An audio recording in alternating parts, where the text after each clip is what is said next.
saking rekoso nak. Iya, ngono ya. Aja kok iki engko mesti ngudal-udal perkara nek aku latihan tak sugih gule kobes kuwi cerewete tekan ndi kuwi.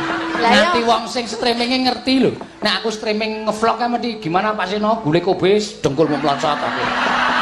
Ya mung saka cangkeme cah siji iki. Nyata Kak ngopo? Aning wingi rak ora. Sing wingi rak gule tenan, iwake tenan tak nganti tak ciduke. Iki lho, iki kobes po iwak, miprate didelokke aku. Alah iwak ping dikeki kok. Kayak sapa? Sing iwak kan wedhus sing dikeki sapa?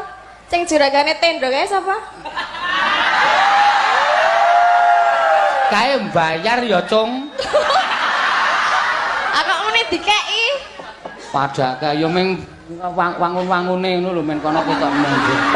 Iya, iwak wedhus dikeki. Wedhus ya dikeki, wedhus sak ilarang ya dikeki.